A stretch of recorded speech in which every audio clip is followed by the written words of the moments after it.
Ambassador Ong King Yong, Executive Deputy Chairman of the S. Rajaranam School of International Studies, Nanyang Technological University, Deputy Secretary Ms. Amy Heng, Ministry of Culture, Community and Youth, Senior Advisor Ms. Yo Chi Yen, Ministry of Culture, Community and Youth, distinguished guests, esteemed speakers, ladies and gentlemen, good afternoon, a very warm welcome to Singapore.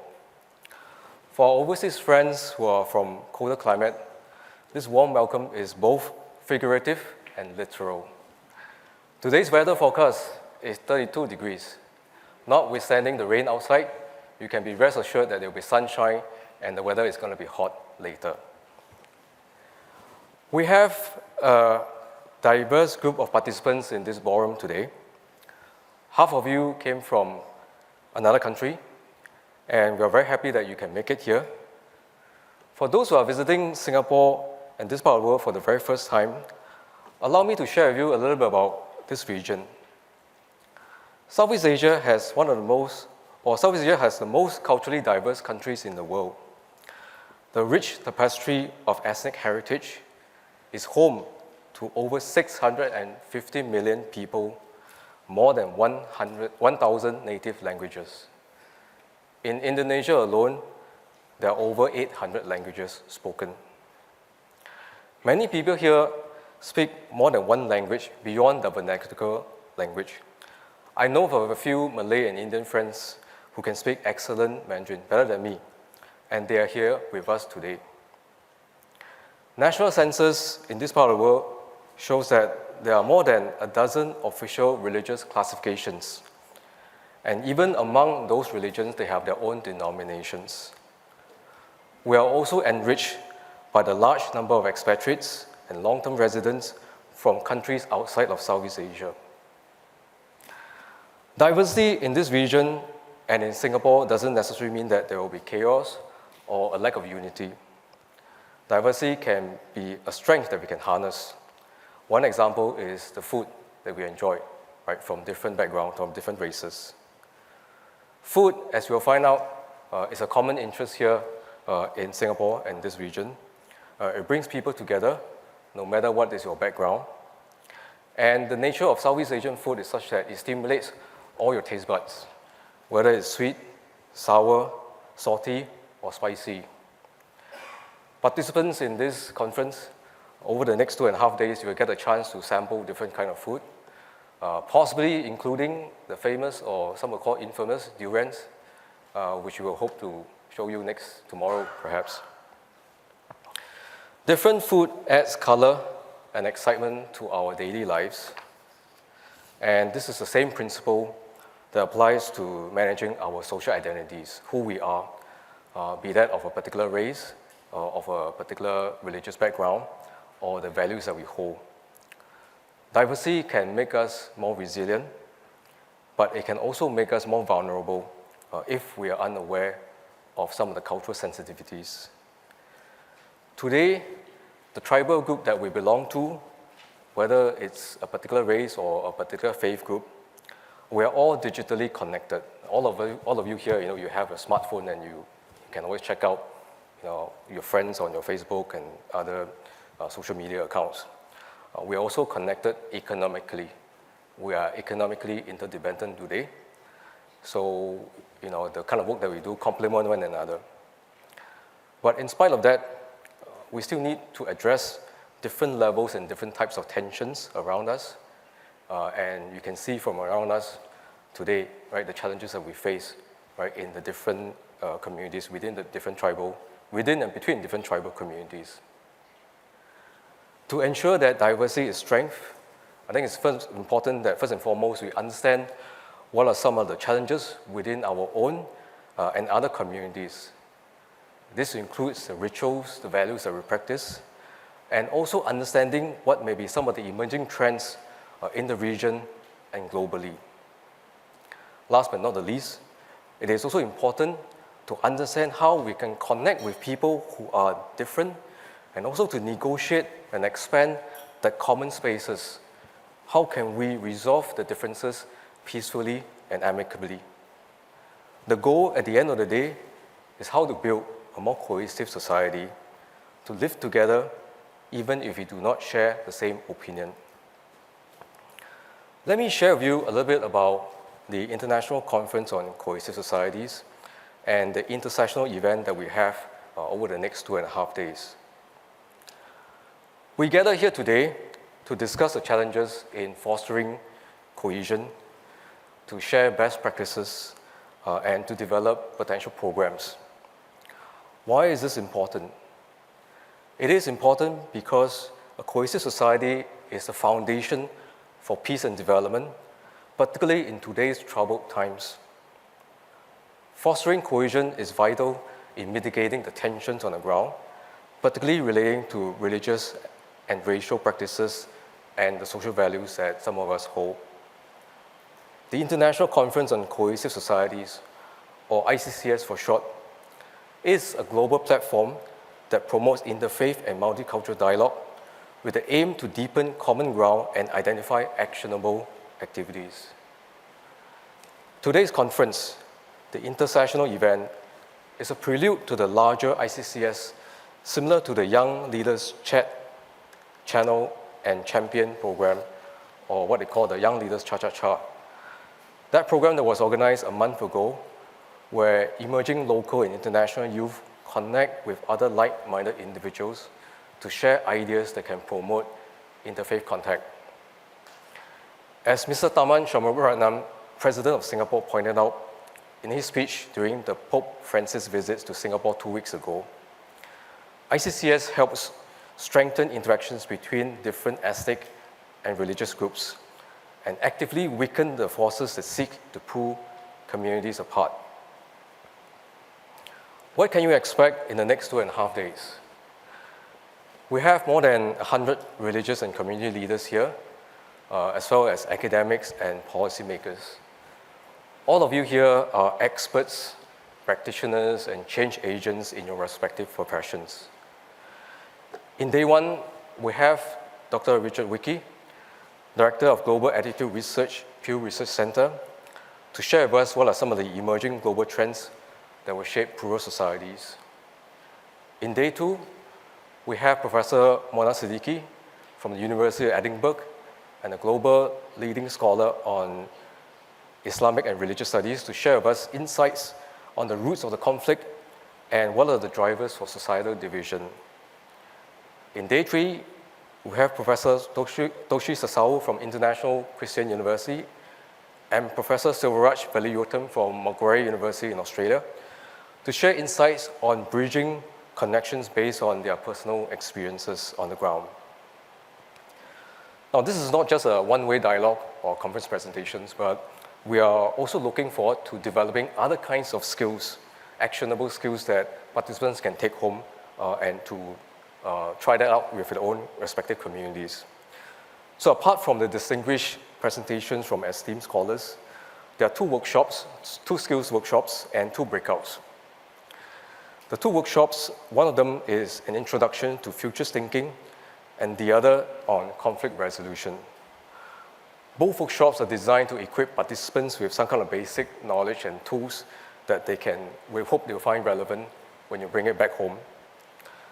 The two breakouts that we have will create the opportunity for participants to share their visions of collaboration, and hopefully from the discussion, there'll be some actionable programs, projects, or proposals that we can take out of that. Now, last but not least, conference is never complete without networking. So apart from the coffee breaks and the lunches that you're going to have, we're also going to showcase a tech company, Google Singapore, right, to show us how they can do content review simulation, right, and that's going to happen this afternoon, right, how some of the divisive online content can be moderated so that no communities will feel that they are marginalized, they are discriminated. Tomorrow afternoon, we're going to take the delegates to visit a religious rehabilitation group, or RRG. RRG is a ground-up work with the community to counter extremist Islamic ideologies, and it came up after September 11. Right, and of course, in Singapore context, it's also important to network with the food here. Right, so tonight we will take you to Satay by the Bay, and hope you get a chance to sample some of the local food and delights. And for the foreign delegates who are here, if you're in doubt what is good food, just make sure you queue up after the longest queue. Right? That's probably the right one. Okay? Now, over the next 2.5 days, your feedback, your friendship, and your network, very importantly, will shape the format and the content of the larger ICCS. You can contribute by telling us what is important to you, what is important to your community, and the kind of conference teams that you think will be very important, very relevant to have, and the people that you think we can reach out to for the larger ICCS. I hope participants will find the keynote presentation, panel discussion, and the workshop useful for your work. And I also hope that the friendships and the network that you forge in the next 2.5 days will inspire you, right, to engage other like-minded individuals, organizations, and policymakers to do good together. And most importantly, I hope that this 2.5 days can expand the mind share of a common space for everyone, notwithstanding our diverse background. Before I end, allow me to introduce very quickly the team that brings all of this together, right, to organize this conference. The Inter-Sessional Event and the larger ICCS are organized by the Social Cohesion Research Program, or SCRP for short, at RSIS and TU. SCRP was formed in January 24, and our mission is to inspire cohesive and resilient societies. Our work is guided by 2 pillars. The first one will be partnerships, conversation like this that you have today. Second one will be policy-oriented research grounded in academic rigor. Today's event, right, the Inter-Sessional, is the first on-site face-to-face conference that the team organizes. I hope you like this, and I hope that you have a productive conference and an enjoyable time in Singapore. Finally, let me express my appreciation for all of you here, including the speakers and the trainers, and also the Ministry of Culture, Community and Youth for the support of this event. Thank you for your active participation, and I look forward to our discussion. Thank you.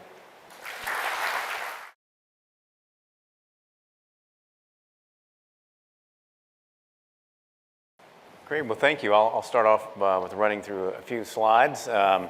Thanks very much to RSIS and the conference organizers for including me in this event.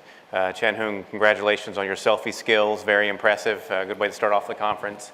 It's an honor to be here, and it's an honor to have the chance to talk with all of you about some of the work that we do at the Pew Research Center. The Pew Research Center, for those of you who aren't familiar with this, is essentially a think tank based in Washington, D.C. And most of our research centers around studying public opinion, both in the United States and around the world. And the team I direct at Pew, the Global Attitudes team, studies public opinion around the world. So we do comparative, cross-national studies on a whole variety of different issues. And many of those issues, I think, in different ways, speak to this idea of social cohesion. So what I thought I would do today is maybe pull out a few of those themes and a few of those trends from our research that address social cohesion and walk through some of our key findings on those topics with you. So in particular, what I wanted to talk about are 3 of those trends. So the first one deals with this tension that we see in many nations between change and tradition. What we see in many countries is that debates over social and cultural issues can in many ways be framed up by this overarching kind of tension between views about change and views about tradition. And I want to get into some of our data on that. Secondly, attitudes towards democracy, and in particular, attitudes towards representation. What we see in much of our work is that in many nations, people don't think representation is working the way they want it to, and they want to see more diversity in their representatives in many ways to reflect their increasingly diverse societies. So we'll take a look at some of those findings. And then third, I wanted to talk a little bit about attitudes towards technology.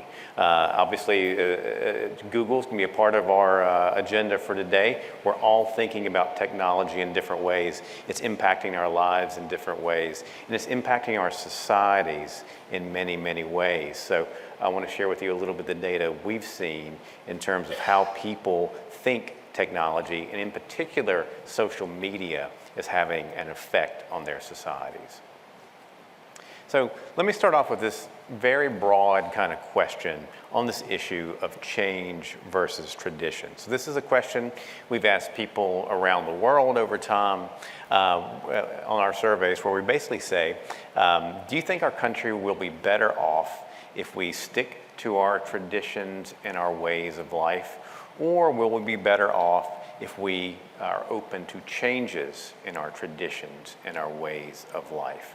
And what we typically find is that overall, people tend to embrace change. We see majorities, and usually not huge majorities, but majorities in most countries saying, we'll be better off as a country if we're open to changes. You can see a little bit of that here on this slide. Countries in North America and Europe, where you've generally got majorities, often around 6 in 10 or so, saying we're better off if we embrace change. There's some differences across nations. In France, people are a little less willing to embrace change. Hungarians are equally divided on this, essentially. In Greece, you actually have a majority in the opposite direction, people saying we need to actually stick with our traditions. That'll be better off for our nation. You can see some of the other countries, including many in the Asia-Pacific region, including Singapore, Malaysia, where you've got majorities saying we're better off if we're open to changes. Singapore stands out as actually one of the countries with the highest share of the public who say this, 73%.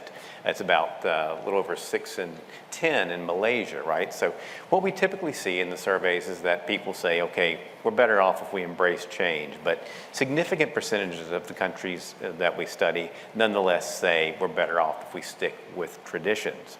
And what we see is that within countries, there are often some large and important differences, especially along the lines of age. Young people, as you might expect, are more likely to say we need to embrace change. That's better for our country. So if you take Greece, for example, at the top of the slide here, what this shows is that 67% of Greeks between the ages of 18 and 29 say we're better off if we're open to change. It's just 34% among Greeks who are age 50 and older.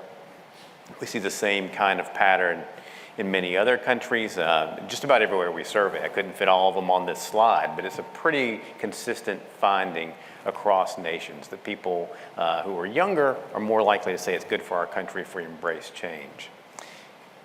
Similarly, we see some very large differences quite often along ideological lines in many nations between the right and the left politically. So if you look at the United States, my country, we see a very large ideological divisions on this question, right? 91% of Americans on the ideological left say it's better for us if we're open to changes. It's just 28% among Americans on the ideological right, an enormous difference, right? And we see smaller but still very significant differences in most of the other countries that we survey. So, you know, what can happen on these kinds of issues is that countries can become polarized. It's certainly something that you see in the United States right now, where a lot of the debate in the country is around social and cultural issues. Americans, for a whole variety of reasons we could go into, have become increasingly divided along ideological lines on those countries. In some ways, we've become kind of hardened into these ideological camps that don't see much common ground on issues around social and cultural change. And that's had a lot of negative impact on our sort of politics and on the way we talk about issues as a society. So I think one of the questions we need to think about is how can you manage change? How can you debate these issues that don't lead to that kind of polarization? Because there's always kind of a tension and a possibility when we look at these issues around cultural change. And, you know, how can we manage change in a way that allows us to also respect traditions and to respect each other in how we talk about these kind of issues.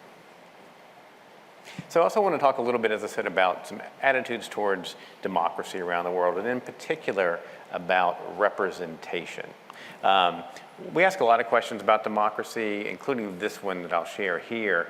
We and other survey researchers ask just a general question: are you satisfied or dissatisfied with the way democracy is working in our country?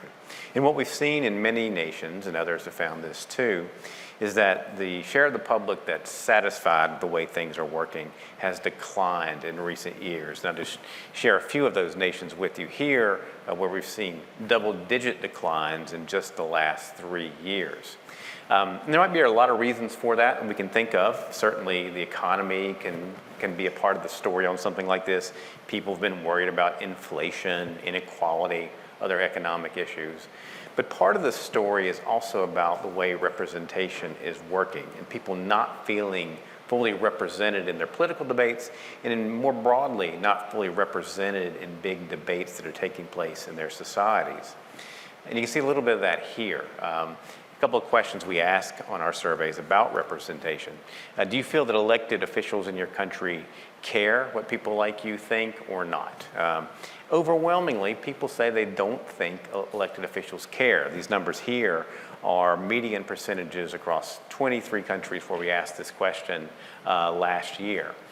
24 countries where we asked this question last year.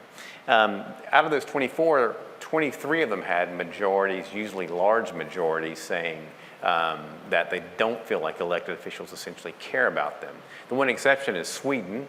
Sweden's kind of a show-off in our data. They often are more positive about things than lots of other people. But for the most part, people are not very happy with their elected officials. They don't feel like they're in touch with them and that they listen to them. Political parties is another area of representation where people have some complaints. Do you think there's at least one political party in your country that represents your views? Most people say yes, but it's a pretty narrow majority in most places. And you've got more than 4 in 10 who say there's no political party that really represents me, which I think is a problem given the role that parties play in politics. And we see this in politics, we see it in other aspects of society as well. People don't necessarily feel like they're being represented by their leaders. So what do they want to do about it? That's something we've tried to dig into in different ways. And one thing we found is that people essentially want more diverse leadership on a variety of different fronts in their countries. And you can see an example of that here. Again, these are median percentages across 24 countries we polled last year. And what we did was we read people a list of different characteristics that leaders could have. Do we need more women elected, more people from poor backgrounds, young adults, business people, labor leaders, religious people? And for each one of those characteristics, we asked people, if we had more representatives in our country who shared these backgrounds, would our politics improve? Would they get worse? Or would they not change much? So, a lot of people say things would stay the same, but we also see that, on a question like this, the most important thing is really to look at the balance between improve and get worse. So when you do that, what you can tell is that there's a lot of interest and support for having more women in positions of leadership, more people from poor backgrounds, and more young people in positions of leadership. There's also a fair amount of support for having more business leaders in power, having more labor union leaders in power. A lot of ideological differences you might expect on those questions. A lot of people on the right want more business people in power. People on the left want more labor leaders in positions of power. More mixed reviews when it comes to having religious leaders, although that's one where you see a lot of differences across countries and within countries. People who are more religious themselves want to see themselves represented by religious leaders in public office. And you see differences across nations where in high-income countries in Europe, there's not much enthusiasm for having more elected officials who are religious, but in middle-income countries in Latin America, Africa, the Middle East, and Asia, there is a lot of enthusiasm for having more religious leaders in power. So, here what you see is one example of something I think we see in lots of ways in our research, which is that people want more diverse leadership in their country broadly. They want it to really reflect what these increasingly diverse societies look like. And then the third trend I wanted to address is technology. In general, what we see in our work is that people feel like there is a big impact in their lives and on their societies in many, many different ways from technology. And one of those technologies that we've in particular wanted to explore in our surveys is social media. How many people are using social media? How do they see it becoming involved in their lives? How do they see it impacting their society? So one of the things that we ask is this overall question, which I'm showing you here. How do you sort of assess the impact of social media on our politics?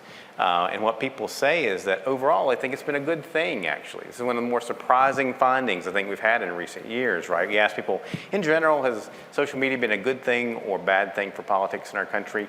And in most places, most people actually say it's been a good thing. If you look here, you can tell that it's especially seen in a positive light in many middle-income countries in Africa or Latin America. It's also true here in Singapore. It's roughly 3 in 4 who say it's been a good thing. The same is true in Malaysia, Indonesia, some of the other countries in the region. Here you can see some of the other countries that we included. We've asked this question in recent years. And again, on the whole, people actually see social media having a positive impact on society.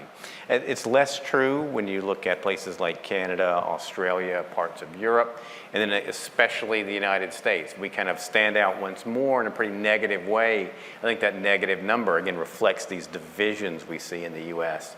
Among sort of ideological groups and political groups. So we're a bit of an outlier. In general, people say social media has been a good thing. Now, it doesn't mean people are naive about the dangers and the threats and the negative aspects of social media. They also say it can lead to less civility, it can be divisive, it can make people easy to manipulate with false information. So they understand all of that.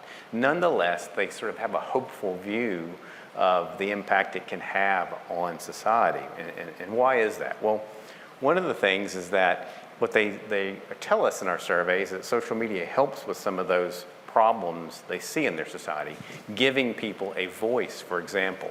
Social media can be effective at raising awareness about important issues. It can help change people's minds about social issues. It can get these elected leaders who we don't think care about us to pay attention to certain issues.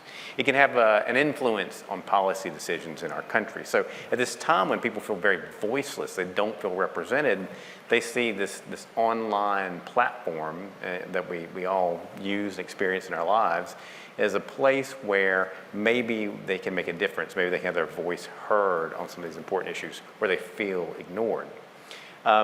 They also say it can help inform people about important events in their country, can help inform citizens about important events around the world. And this is important for social cohesion, say that it can even make people more accepting of others from different ethnic groups, different racial groups, different religious groups. So having that experience of engaging with people who are different from them online, can have a positive impact in some ways on how accepting they are of others.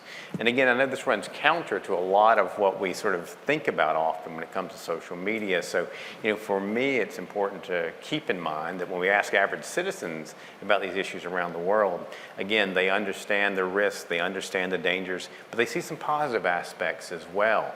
They're using this technology in their lives every day, and they think it can have a positive impact on things, including issues around social cohesion, acceptance, and tolerance in societies.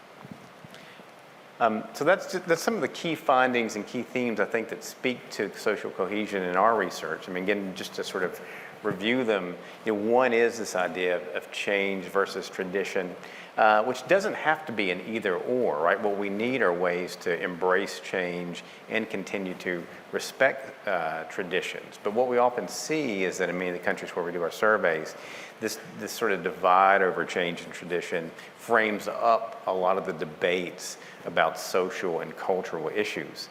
So we need to think about, how can we avoid becoming polarized over the big social, economic, technological changes that are happening in society? How can we, sort of in our communities and in our countries, manage these changes in ways that enhance social cohesion rather than social division? Are there new forms of national identity that we construct, that would be inclusive enough to take into account all the changes that are taking place in society? I think these are some of the things around this issue of change and tradition that we need to think about.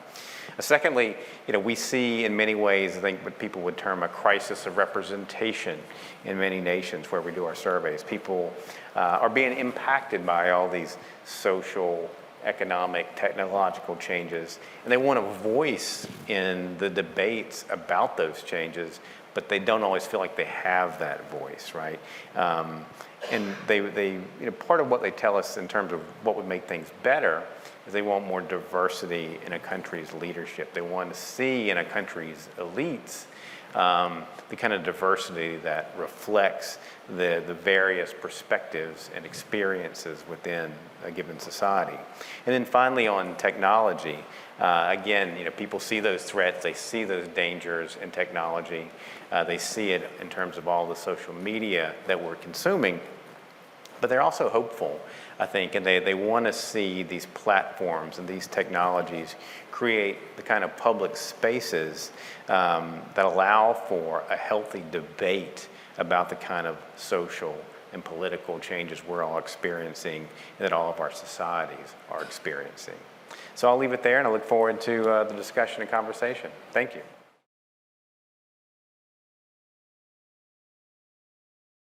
Good afternoon, everyone. It's a little bit difficult to speak after an exquisite buffet because you either want to go for another round of dessert or you want to take a nap somewhere. So I will do my best. And today we have an interesting topic where I will start by talking about the divides that we are seeing in the global landscape, followed by the question of why do we fight? And finally, to give a bit of a positive outlook, how can we strengthen social cohesion in our communities? In our world today, we are seeing less peace. More and more countries are fighting wars beyond their borders. Singapore's Minister of Defense, Dr. Ng Eng Hen, has said that we are facing two theaters of conflict in Europe and in the Middle East. And he cautioned that we can ill afford a third theater of conflict in Asia. But we need to also remember that when some of these discussions about geopolitics are taking place, while they may feel very far away, at the end of the day, we're dealing with human behavior, with communities, and the choices that we make. The intensity of conflict, violent conflict, in countries is also increasing. As a result, violence today is at its highest level since the end of the Cold War, and 110 million people were displaced last year due to such violent conflict. Beyond such traditional conflict, we are also seeing in the Sahel where pastoral, my slides have gone too far. In the Sahel, pastoral and agricultural communities live from the natural resources in their area for which they share, but this life is now being threatened. Why? Because of demographic pressures, because of climate change, desertification, and insecurity. But this is not just happening in the Sahel. In Asia, we are seeing more pressures due to rising temperatures, due to chronic drought, as well as more frequent climate-related disasters. This will force people to move out of areas that are less inhabitable to places where they hope that they could have a future. And as we have seen from history, when people move, it creates tensions in communities. It also results in competition over limited resources. Earlier in our breakout rooms, we were talking about digital communities, and we're seeing people retreat into these echo chambers online, where they feel that they do not need to be exposed to other people's viewpoints, and they only want to know whether you are with them. And if you're not with them, they believe you are against them. There are also concerns over AI. I believe it was one of the points that was highlighted in some of our SWOT analysis. And Switzerland has called on countries, both government, non-government, as well as communities, to assume their responsibilities in ensuring that AI promotes equality, inclusion, and combats all forms of discrimination. Now I turn to the question of why do we fight?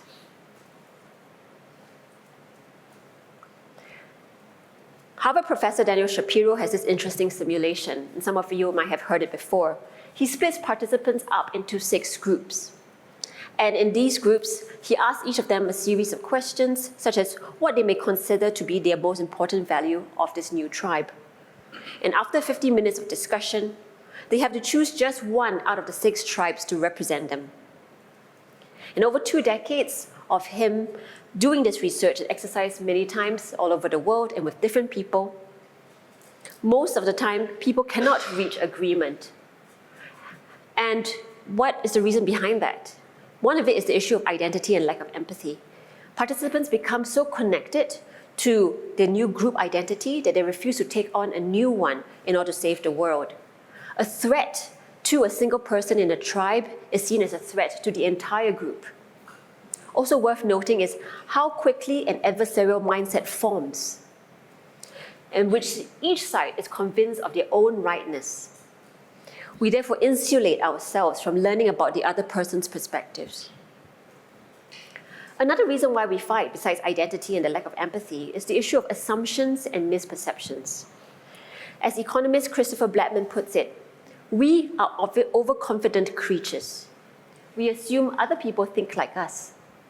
We demonize our enemies. We attribute to them the worst motives. And we hold mistaken beliefs at times. These assumptions and these misperceptions, they affect our actions and how we treat others. A third cause that we'll discuss today is the issue of uncertainty and fear. And we have seen this with armed groups and those in our communities, where they exploit the uncertainty of the situation to maximize the opportunity for gain. And others, out of uncertainty, choose to deliver the first salvo so that they can signal their strength early and deter others from acting against them. The question here is, how can we strengthen social cohesion? And I know we'll be discussing this more tomorrow, but here are just some ideas. So the first is strategic considerations that we should look into in any of the processes that we're dealing with.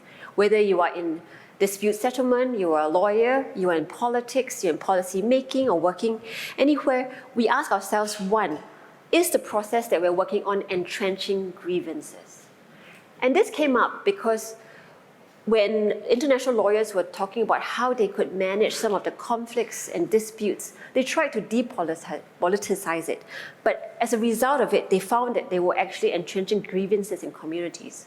So the question here is, how are we making the situation worse? The second one to consider is, what is the relationship between the parties we are working with? Why? Because at the end of the day, we are dealing with human beings. And if we don't help to heal the relationships, we can expect some of this conflict to perpetuate. The third is to ask ourselves, how is this process helping us to address root cause? Sometimes, because of how fast the world works and because we are expected to deliver results, we create, unfortunately, band-aid responses that doesn't actually resolve the root cause. And so this is another question that we need to consider in the processes that we're working in. A second idea is on sortition and deliberation to encourage inclusion. An example of this is in Bosnia and Herzegovina, where HD utilized sortition, which is basically random sampling, to convene people and citizen representatives across gender, ethnicity, age, education, and electoral district. Over 4 days, HD guided them in discussions on the risk of social media, as well as the frameworks that govern such social media.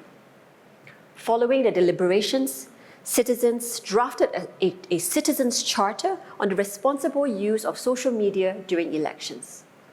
And this work didn't stop there. 32 political parties signed on to a statement to support this charter, agreeing to refrain from harmful social media behavior.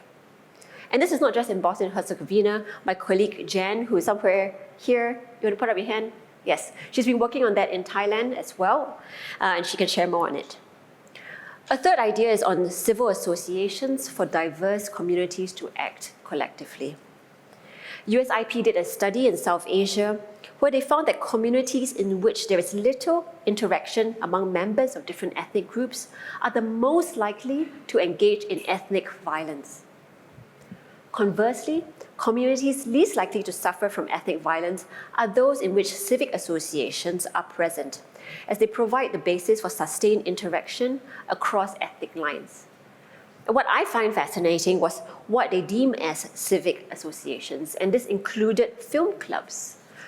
Clubs where people came together with hobbies, or it could be as complex as a trade union. But the fact was that you needed to bring parties together and beyond just having dialogue, give them an opportunity for sustained interaction. And the fourth one, for which is very passionate to me, is this question of how we can put more impartial peacemakers and mediators out there. The reason why I say that is because conflict is, to a certain extent, inevitable, but violence is not. Even my kids, when they were young, before they could really utter a sentence, they were fighting, because to a certain extent, that is natural. But when you and I cannot resolve an issue, we can bring in a third party to find a way to de-escalate or to resolve the conflict between us. If a peacemaker or a mediator was available in every neighborhood, perhaps we would see less fighting. And we have seen this in southern Philippines. HD empowers local mediators to resolve armed conflict. And over the last decade, we have seen how in Sulu, for example, violence has decreased. There's a thriving local tourism industry. There are beach resorts, which were previously no-go zones. And some of these local mediators are now training others in the next districts and in the next towns to be mediators themselves. But this work needs your support. And so I just close with a little story. This lady here in the corner, her name is Dadang, and she's from Sulu. She was a computer scientist, and after training in mediation, she has now gone on to resolve 150 clan conflicts and taught other mediators in other parts of Mindanao. So thanks to her, we are seeing more peace, and there can be more people like her. I thank you.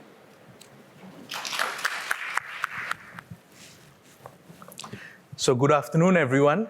To each and every one of you who are in this room today, committed to the cause of bringing communities together, fostering social cohesion, and more importantly, believing that ultimately we are all the better for it when each of us see each other as assets, as strengths, as humans capable of creating the kind of change, the kind of positive impact that we want to create in society. My name is Raj. I'm the Chief Coordinator of the Inter-Religious Organization Youth Wing. Before I even start speaking about youths and these factors of social inclusion, exclusion, what I wanted to say is the kind of approach that we have done in our Inter-Religious Organization Youth Wing. So who are we? What are we essentially doing? I just wanted to give you a quick introduction. Catalyzed and refreshed in 2019, our Inter-Religious Organization Youth Wing actually comprises youths from all 10 religions in Singapore, as well as of different beliefs as well, range from 15 to 35, some may even push 40, and depending on your metrics. And essentially what we do is to foster unity with passion and purpose.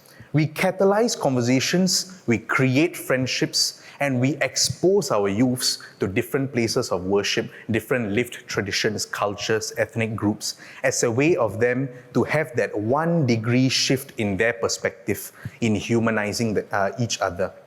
And this is a fundamental point because at the end of the day, what we are working with is increasingly an information overload. So that comes to my first point about digital disparities. In our world today, we are bombarded with information.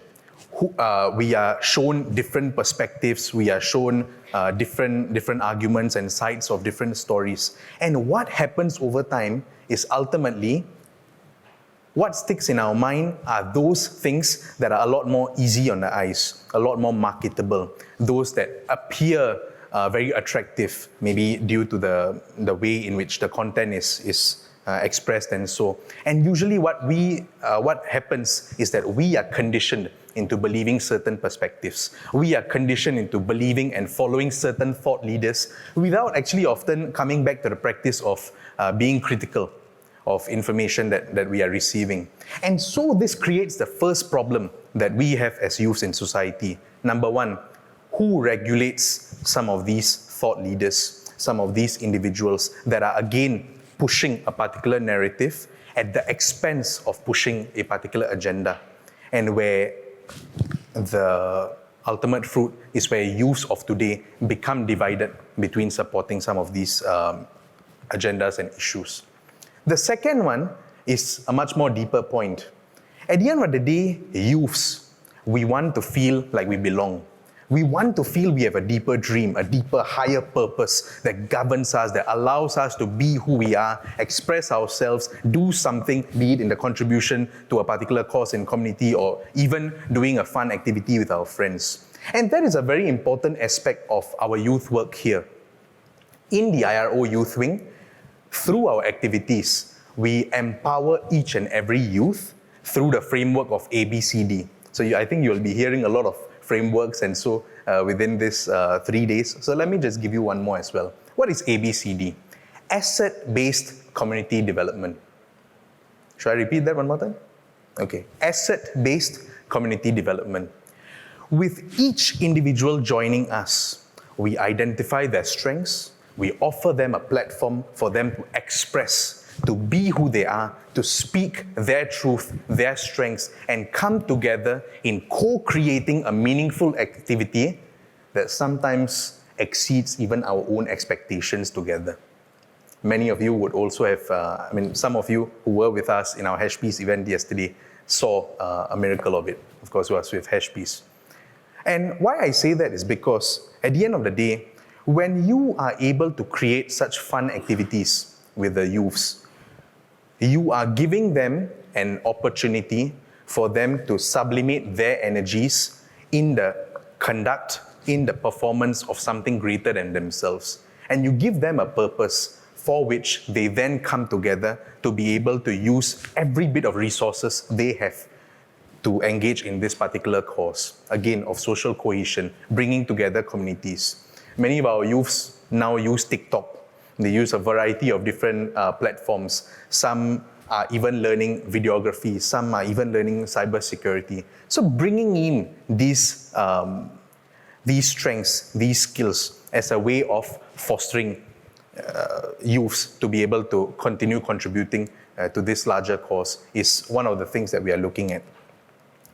The third one is more important. How are we bringing in voices that have not already encountered this space? Now, what I mean by this, generally, if you look at the youth group, you will realize that many of them seem to fall within the same demographics. Maybe the same kind of educational level, maybe even same family income. Which brings us to this point of how then are there efforts to be able to include those who are not within the same space? Or sometimes we say, getting out of our echo chambers. How do we do that? And I will be very honest, as the coordinator of the youth wing, that has been one of my challenges.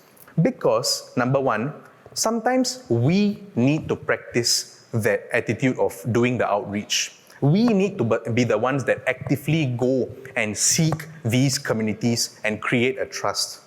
And actually what I've also been doing with our youth wing is I've been using a social constructivist approach. So something that I picked up from my time in my master's with RSIS was to incorporate some of these frameworks that I learned from IR into our youth wing into our volunteering activities directly. So social constructivism essentially is a creation and proliferation of norms that then go about to create a new distinguished reality. And what we want to do is to create habits, create abilities, create behaviors that then go about into creating the kind of space that youths would thrive in.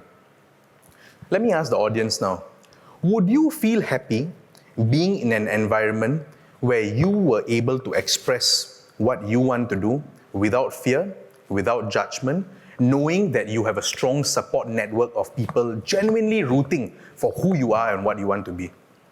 Who says yes? Okay. I see quite a few hands.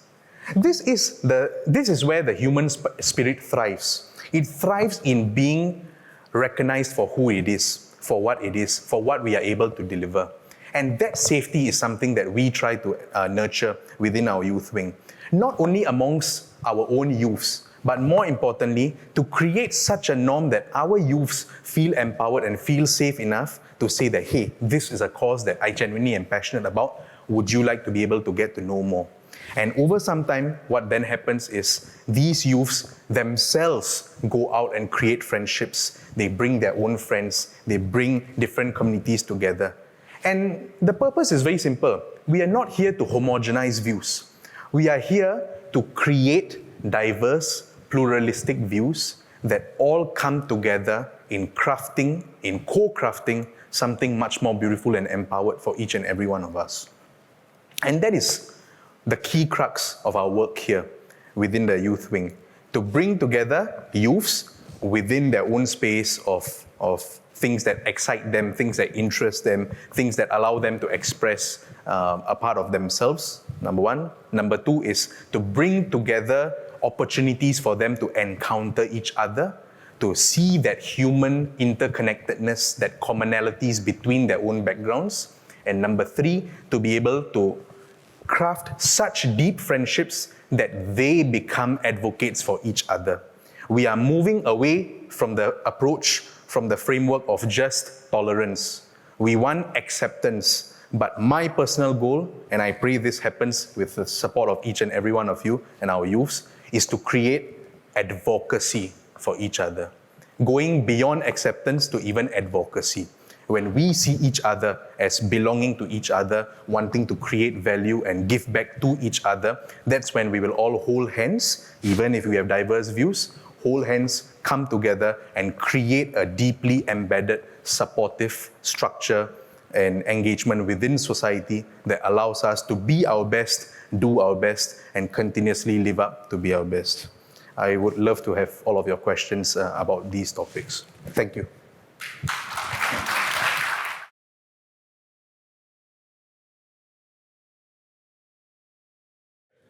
Good morning, folks. I'm very casual and informal, so I will speak my mind all the time. Can you flip the next? I just push it? Oh, okay. So I have a pretty long title. It's like a paragraph title. And basically what it is we have the ghost. We have the ghost of diversity in our neighborhoods, and how we're going to deal with that. And as a community psychologist, I wanted to share my musings on multicultural struggles and intervention strategies for Asia and beyond. But basically, my experience is based in Japan. Okay, so I'm going to go. I have only 10 minutes. I use up about 15 seconds. So I'll go quickly. I have three questions when I think about this part of sharing. The first question is, are we appreciating and embracing diversity or everyday multiculturalism in many sectors of Japan, like a business and education and all that? That is the question, is how are we dealing with the diversity issues in Japan? The question, the answer to this is yes and no. The second question I wanted to deal with is, who are the stakeholders in policy and intervention work on diversity issues in Japan? Who decides what?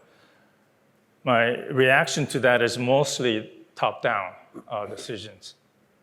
The third question that I have, would the future hold for us given the increasing numbers of foreign workers, students, and families amid fewer children and more 65 plus elderly population in Japan and mostly in Asia?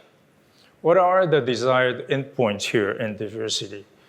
I wanted to argue for the well-being and social connectedness as ultimate endpoints from social justice perspectives. That's what I want us to take a look at.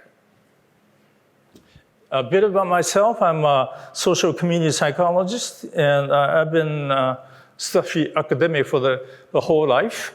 But I also worked with many of the ethnic cultural communities in California and in Washington in the United States. And basically, the community psychology is a different breed. It's a hybrid science psychology where we focus on individuals, but also on the interaction between individuals and social ecologies, where we live. And I worked in the US in the 70s, 80s, and 90s, and I moved to Tokyo. And in between, I got so bored in Japan, so I was going back and forth between Japan and Korea. Then it so happened, I never expect something, but I was also teaching in Poland in Europe. So that kind of gives me new perspectives. And an academic person, my theoretical orientation is socio-ecological framework, intergroup relation theories, and social-emotional learning models. And, but particularly, my approach is very interdisciplinary. And the current research areas include my Japan, Korea, peace education research, social justice and well-being in multicultural context, peace psychology, and faculty well-being in Asia's higher education. So the first point, what is the situation of diversity and cultural diversity, ethnic diversity in Japan? Now, given the increasing diversity, you might think that, oh, Japan is so homogeneous, so collectivistic. Why we worry about diversity? And sorry, I need to violate your expectation. Japan is not the homogeneous country. It's true that we don't have too many immigrants. We have only 2%, about 3% now reaching. But we are more diverse than you can think of. Not on the surface, but probably deep inside our values, what we believe, and who really make up the Japanese society in Asia. So many issues remain. The public attitudes toward the DEI against the immigrants and refugees. We also have a very unclear DEI assessment. Who are these people? And sustainability of DEI program. There are tons of programs going on in Japan in terms of promoting diversity and multiculturalism, and yet in terms of sustainability, that's very questionable. And that's one of the reasons behind this is probably we focus more on me cultures as opposed to we cultures, especially during the pandemic and even after this. We tend to focus more on ourselves more and more when we become more inward looking. So there is a changing ecology, social ecology and inclusion and diversity in Japan. And so who are these people that we're looking at? You think that you have an assumption that Japan is so homogeneous and collectivistic. I thought I'd give it more thought to these issues. So who makes all these decisions about the diversity and DEI cases in Japan? I proposed, I don't know how many years ago, I proposed this idea of HMC or FMC, hidden or forgotten minority communities. These groups are the groups of individuals are not necessarily defined by our ethnic, religious, or cultural demarcations and categories, but it's more of being defined as the historical issues that we have, and also value differences which you cannot see.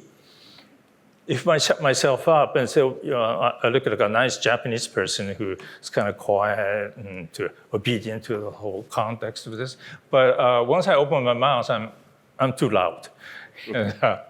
So it's a lot of diversity in Japan. So the diversity has become more of a facade in our society, and we don't pay much attention to it. So that's been an issue. And what we need is really the social justice underneath all these facades. So I'm going to go back. We have like Zainichi Koreans, we have the old-timers from China, people with disabilities, and the older people with dementia, young adults with developmental disabilities, and LGBTQ plus individuals and communities. So that makes it so difficult for all of us to think about diversity, given that we all look the same in schools or communities of work. This is how I conceptualize diversity in my research for the past about 10 years or so. And we often take a look at the diversity in terms of the contextual factors, sense of community in our schools, power relations, economic indices, and individual factors are also like language factors, acculturation factors. That leads to social connectedness in our society. I didn't use social cohesion, but we're talking about the same thing. Social cohesion is more at the macro level as a macro level variables. Social connected sounds more like a psychology, more social sciences and people's psyche kind of things. So what we really need to do as a psychologist is to develop a sense of social connectedness or community, and that leads to the well-being. We have forgotten the endpoints of our diversity. We need to often talk about what we should do about the diversity, inclusion, all the things. But that in itself has become an outcome. But what's beyond? Why we do this? People not understanding, so that kind of demarcated those who are interested in promoting diversity to those who are saying, well, I know, I'm aware of the issues, but it's really not my business. So again, going back to the me kind of cultural perspectives. And finally, I have a minute and 20 seconds. I wanted to offer you some ideas from a community psychology perspectives. I think what we need is more of a face-to-face interactions whenever we do program, whenever we talk about the issues of diversity, more collaborations. From my own experiences the last few years, I was working with my colleagues in Korea and Japan, and we realized it's not the difficulties of doing, designing and implementing the program, but among the staff. We had the disagreement, but we don't want to talk about it.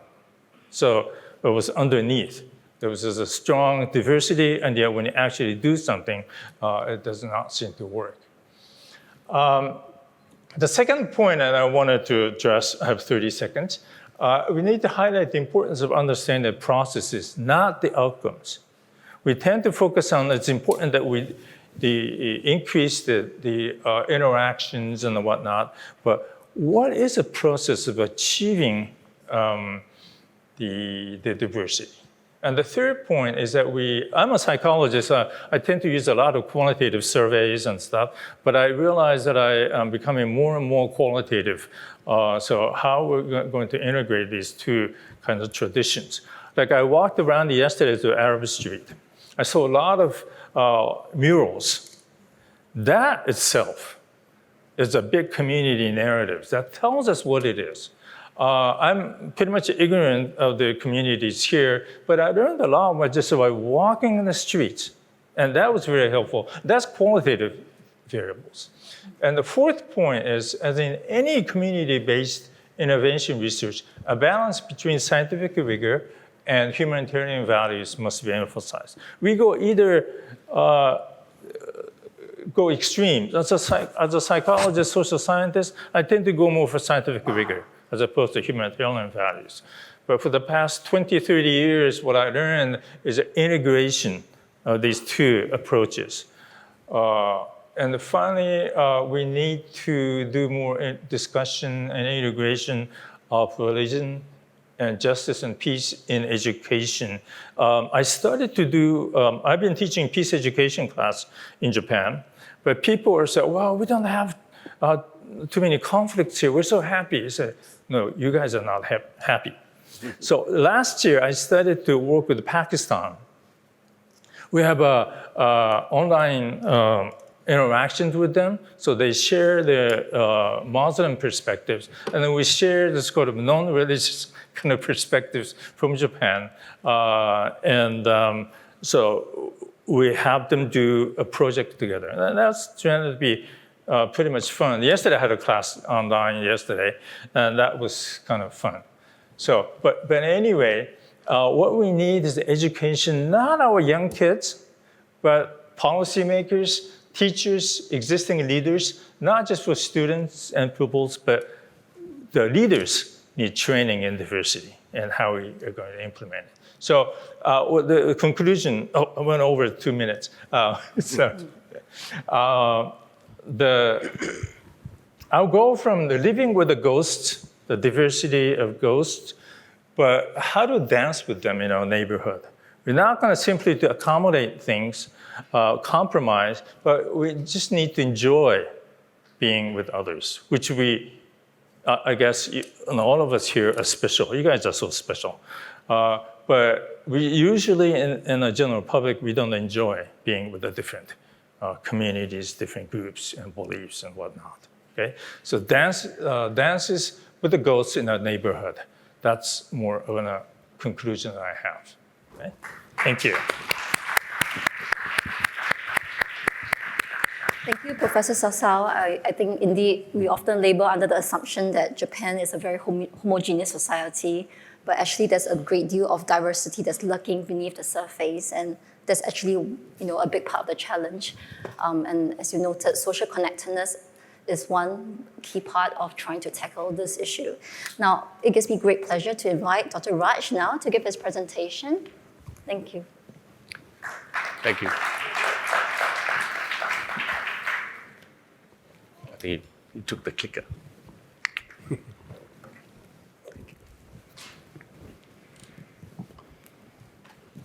Good morning, everyone. Distinguished guests, members of the audience. Hope you have had a very stimulating past 2 days.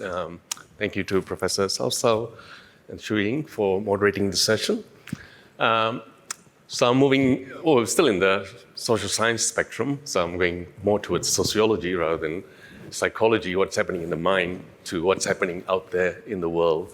So I've titled my talk as Convivial Labor and Urban Commons.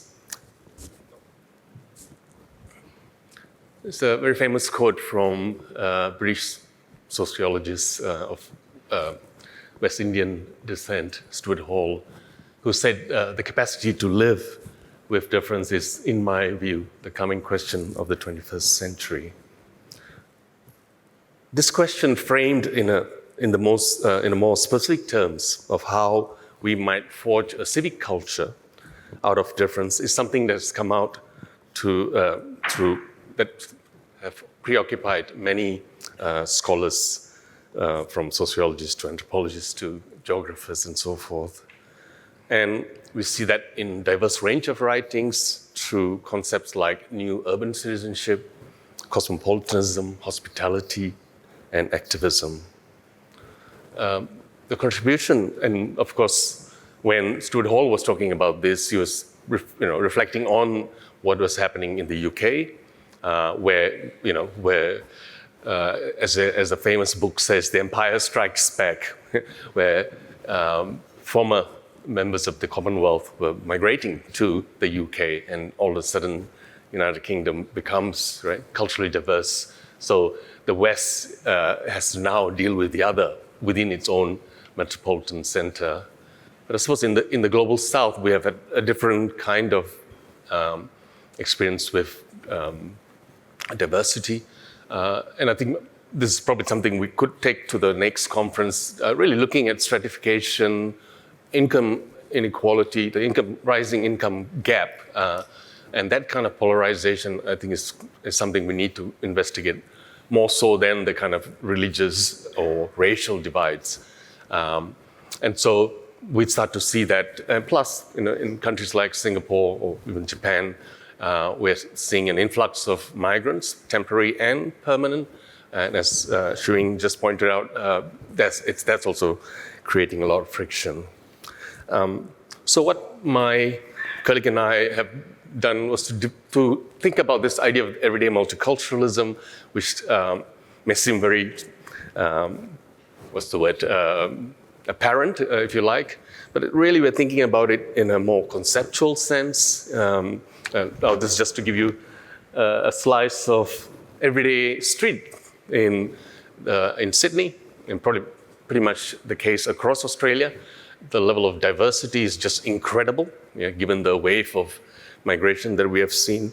But we've also seen the rise of particularly xenophobia, Xenophobia as racism, and where particular groups, probably a fringe group, who wants to maintain the nation as in a particular sense, that doesn't allow for acceptance of diversity. Even though, as we saw in the UK, in all settler societies, UK, the US, Australia, New Zealand, where state policies and state rhetoric has moved way far from the old ways of maintaining white purity, white nationalism, to adopting multiculturalism, That's what the reality is.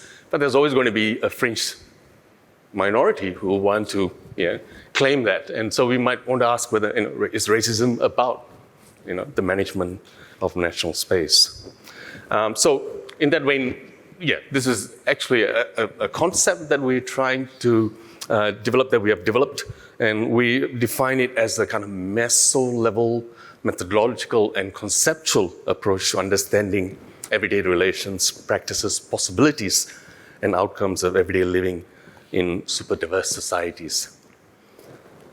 What I have to say may seem obvious, but I guess our central argument is to defamiliarize the familiar, Just as Professor Sao just pointed out, looking at those murals, they serve a purpose, even though we may not pay attention to them. The fact that he paid attention to them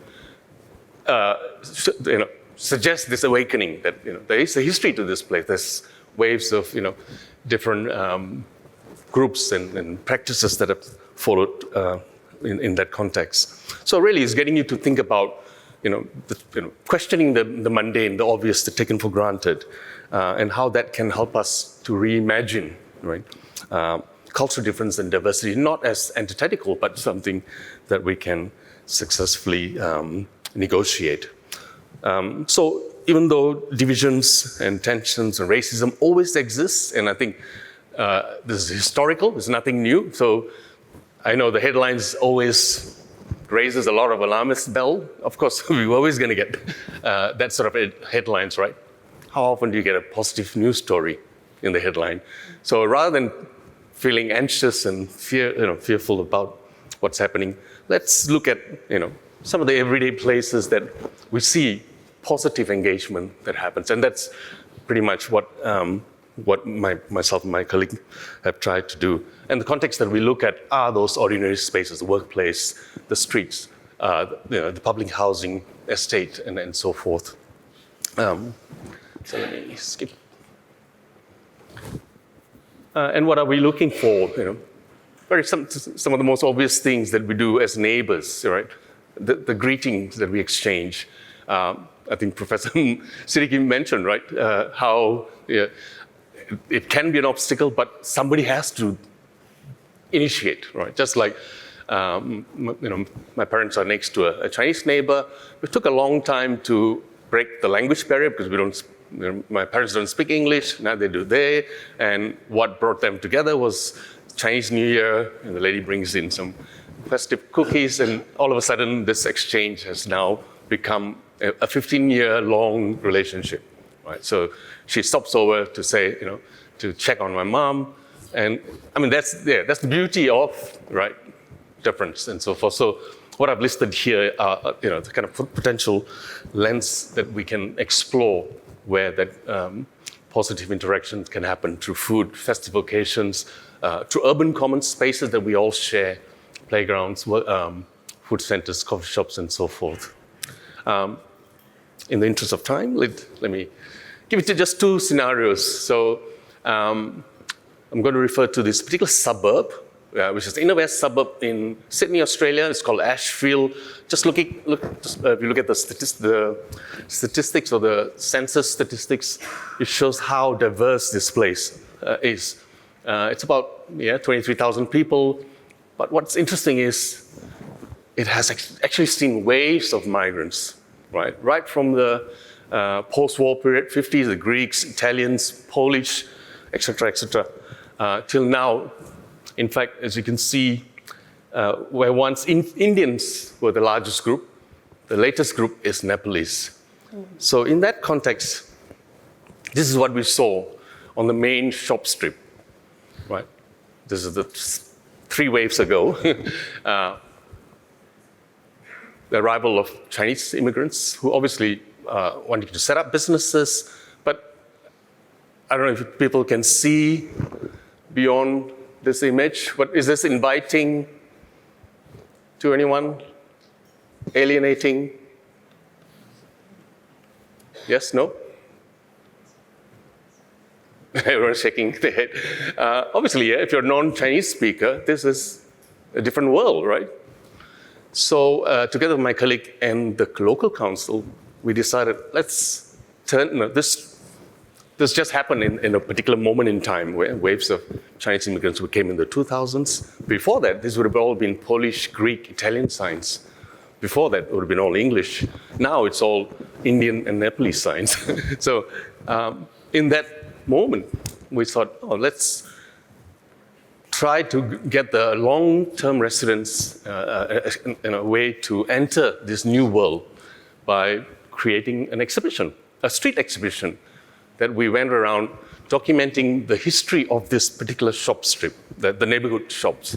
And what we discovered was all these amazing people who have contributed historically over time to enrich that local suburb. So rather than creating this kind of moral panic, there's going to be another group which is going to turn everything upside down, we created beautiful stories, and that's, you can see on the far right, an exhibition in the local area for people to come along and understand how that landscape has changed and what important contributions they have made. And along with that, we also organized little trips to those Chinese restaurants and encourage the shop owners, the business owners, to turn their signages into English translation. So it's now opening up to a broader, customer base and so forth. So educating them in their role as citizens, as local citizens, in creating that sense of community rather than alienating a whole bunch of people. So that's one example, and we had shop tours, street exhibition, markets, and so forth. Then another story, which I think will be quite poignant given it is Singapore. In the last 5 years, I've been doing some research here on what we call informal sport. And this is not far from here, just 5 minutes across the bridge over towards the National Stadium. You might have passed yesterday. It's just a vacant land, which used to be the first airport, the Kallang Airport in Singapore. What happens during the weekday, it is just a green space. No one uses it. But on Sunday, you get several thousand temporary migrant workers, not just of one particular nationality, Indians, Filipino, Indonesians, people from what else we got? Myanmaris, Indian workers, Bangladeshi workers, male, female, different religious denomination, reviving this space, turning into a carnival. Like, this is like a spontaneous coming together of different races, different religion, all just to have a good time and play informal sport, volleyball. And all this has no backing, right?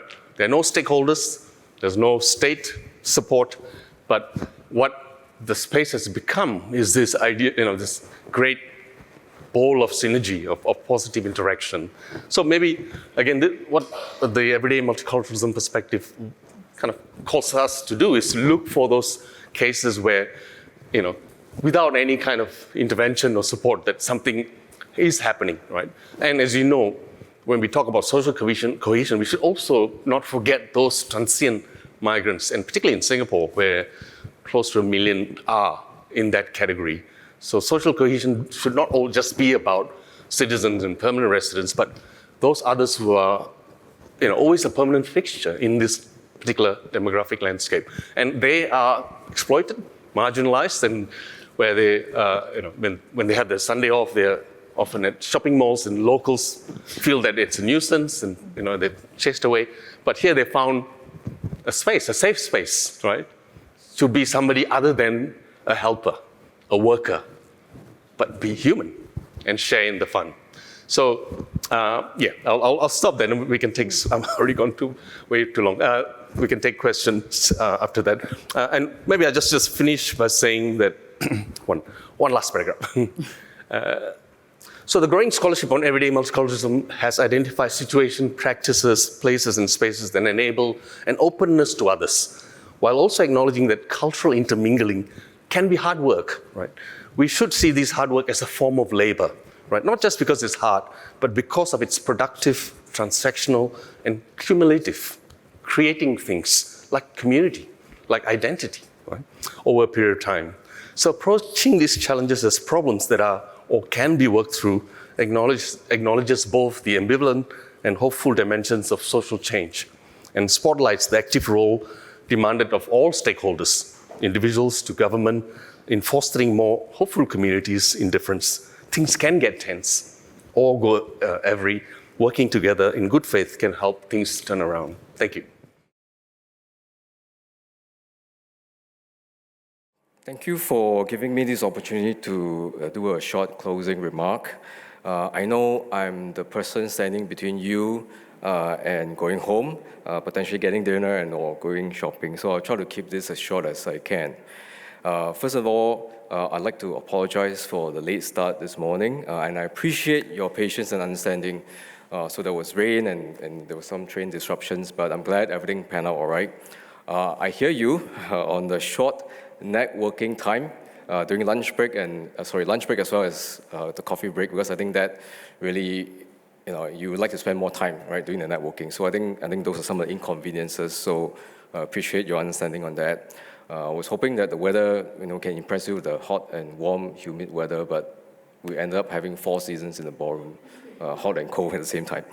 All right. Anyway, we had a very intense 2.5 days of discussion. And in day one, we had a sort of like an overview of what are some of the global changes and how that shapes your experience and perceptions of different communities. In day two, we delve into the forces that will shape conflicts as well as underlying tensions. What does tensions and engagement means? And in day three, we talk about how to bridge the divides, right? How can we make a difference? What are some of the actionable activities and engagement that we can embrace, to make a positive impact. When we embark on designing this conference, we took a slightly different approach, right? So we started to think of it from a user point of view or from the audience point of view, right? So we took an audience-centric perspective, and we tried to ask ourselves, what does it mean to the users, right? So the users defined as the practitioners, the religious, civic leaders, scholars and policymakers. And one of the sort of the deliberate thinking is that, well, perhaps it would not be the usual conference format, right? And perhaps some of the things that may take away or be beneficial to you will be things like conflict resolution, or the different ways that we can think of, to conceptualize, to crystallize the future. Because at the end of the day, we cannot change the past. There's no way that we can rewind the clock, but we can look forward always on how we can make a difference in the future. All of you here are experts in your own domain, and I think you know your territory very well. But maybe you may not be aware of other domains or other disciplines which may encounter similar challenges. And this is where we thought the conference can make a difference, because it will be a conversation for different communities to come together from different disciplines. And from there, you might be more aware of what may be some of the overlapping sentiments that you have. Things that I think the teams talk about, how the misinformation kind of lead to polarizations, and how could you intervene in making AI or governance better. I think those are very concrete measures and thinking that will be helpful. Similarly, we talk about diversity and inequality, how that may systemically marginalize certain communities, and what can we do about it. So those are very useful conversations, and most importantly, I think through the conversations that we had in the last 2.5 days, it inspired confidence that we are navigating this uncertain world together, right? Like what Liverpool Football Club would say, you never walk alone. So we never walk alone in this journey, whether we are looking at different tribal identities or the kind of conflicts that we encounter. So if I may wrap up, right, I really appreciate all of you here today, because you contributed to the whole vibrant discussions that we have. And I just want to say a few words of thanks, right, to the different communities, the different groups here, right? So first and foremost, I'd like to thank the Ministry of Culture, Community and Youth for their strong support and encouragement in supporting us, RSIS and SCRP, to put up this conference together. I think we really appreciate and thank you for that support that you gave for us. The second group of people that I'd like to thank are the speakers here, the trainers, the facilitators, and also the repertoires. All of you have come together. Your contribution have inspired all the participants here to put in their best, right? And importantly, to help deepen this mind share of shared social norms, which emphasizes inclusion and close existence. And finally, I'd like to thank all the participants here today. By virtue of being here today, all of you, the contributions you have really make a huge difference in support of ICCS, and most importantly, it's a commitment to building and fostering a cohesive society. Thank you so much, everybody, and I wish you good night, and I hope you have a very enjoyable time here in Singapore from those overseas. Thank you.